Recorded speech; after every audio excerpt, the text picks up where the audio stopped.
Hey there, hope all is well. Today I'm going to do something a little bit different. And so as always, you guys know that I love visual aids. So that's the best way for me to actually take what's in my mind and put it down and to be able to articulate it and share it with you guys. And so today's video is going to be a little bit different just because I want to kind of lay a foundation for what I will be talking about probably for the next couple of videos in regards to this visual aid here. But this was inspired yesterday morning in my little prayer time or whatnot.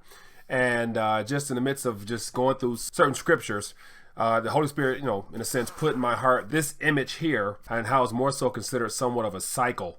And so as you see here, there's a variety of subject matters here. There's a variety of topics here of which, I won't be able to hit it in full detail the way that it was revealed to me, initially. But I just wanted to put it out there to give you guys something to think about and then share with you, the first thing that comes to my mind when I received this image.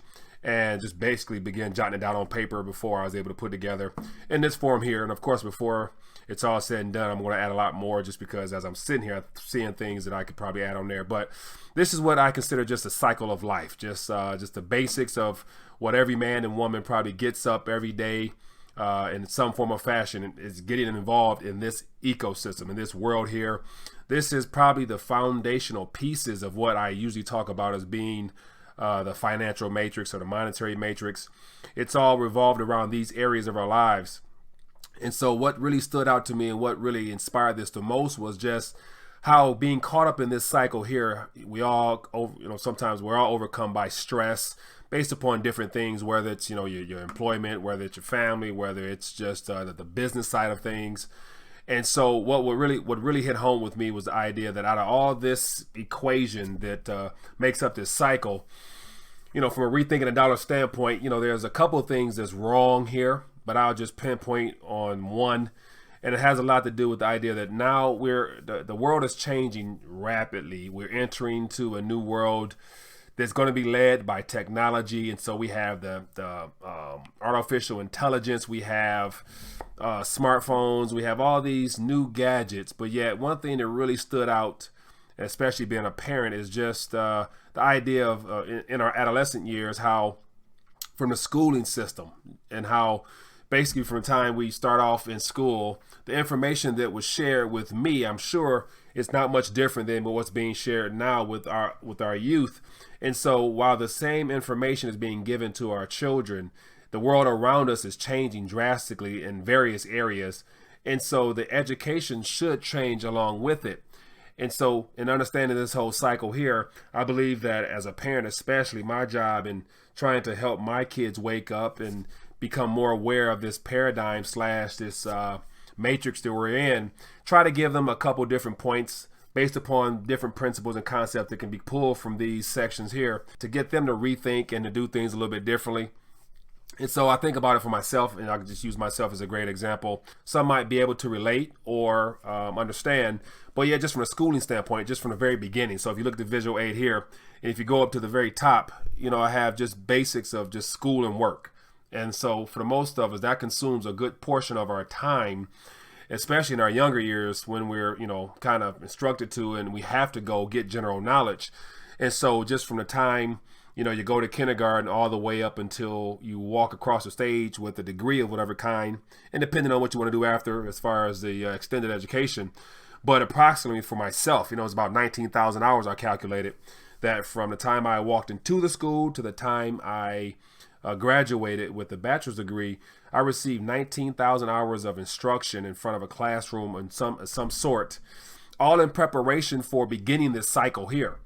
And so so based upon whatever it is you're studying, whatever it is, mine more so is business, but from there you kind of venture down this chart here, and you're going to then enter into one form of a vocation in one way or another, whether it be you're going to go right into the market force to exchange your time, energy, and service as an employee, or you're going to start your own as be self-employed, or you might have an opportunity to have some resources already to where you can begin your own business and become a business owner.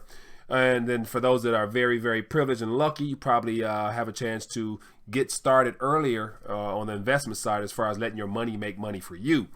But at the end of the day, it's all going to lead to what? And as you see here, taxes. And that's going to be one of the biggest things, one of the biggest expenditures of your life, because not only are you caught up in this rat race, you know, depending on what type of work you're doing, but yet your life revolves around making money so that you can then pay your taxes. And then we have right down here to the bottom, we have where, you know, the monetary units is basically what we get up in the morning and go to work for. And there's so many questionable things around that. And that leads into the whole rethinking the dollar aspect in and of itself. And then, you know, we have the government, we have IRS, we have Social Security. So then you go into the whole retirement aspect. And then that leads into the fact that before you even get your paycheck, taxes are already taken out of it. And so your biggest phase, your next phase, once you are, you know, beginning, you got your expenditures. And so you're going to have to provide for yourself. And so this generation now is quite different than my generation and probably, you know, yours if you're a little bit older.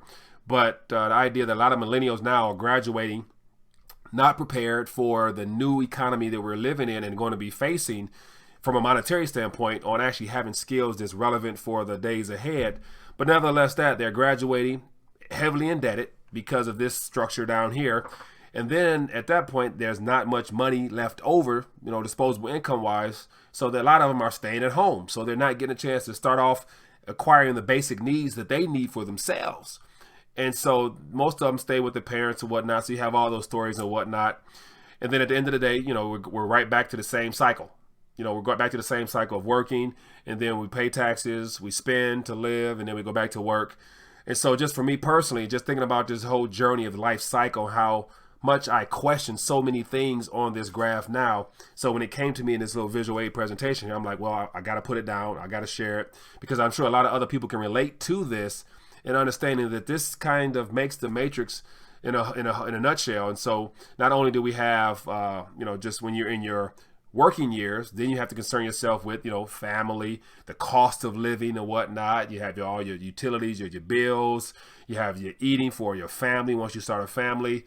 And then you have all the other things that come along with that, and such as savings, investing, and giving in charities. So to me, this is what makes up life in and of itself. And so, of course, you have more detailed things that can be added in here. But at the end of the day, this summarizes all of your energy, activity, and everything else into one. And it's all impacted heavily, you know, by our monetary system. And so our monetary units, I mean, our government, you know, is tapped out. Basically, you know, they're borrowing at an alarming rate just to try to keep this whole reserve note situation propped up. And then it's all geared towards, you know, preserving the banking system. And then on top of that, you got all the other activities happening that we're not even aware of that's causing a lot of costs, which makes it hard on our earnings. And so because cost of living goes up, so it plays into our disposable income and so forth, you name it. So I just want to share something with you guys, give you something to think about, and definitely during our next live talk, we'll have a better discussion because I'll be interested to find out, based upon the stuff here, what I missed out that somebody is able to help me plug in. And then also, where do you see yourself? What are some things on this that really concerns you or really has you rethinking a lot of things that you probably were taught yourself during your adolescent years with your schooling and whatnot? And then also you factor in a lot of people in this generation now, especially go to school for one thing, but then they start off in a career in whatever they can find. And so that's another aspect of it. But just wanted to get some thoughts out there, share with you this visual aid, get your thoughts on it. Leave a comment down below. I would love to hear what it is you're able to extract from this visual aid presentation. And other than that, look forward to having another live talk soon and we can discuss these things. But just wanted to get something out, let you know what came across my mind and put it out on video for you rather. So other than that, enjoy the rest of your day. Looking forward to reading some comments on this presentation here. Thanks.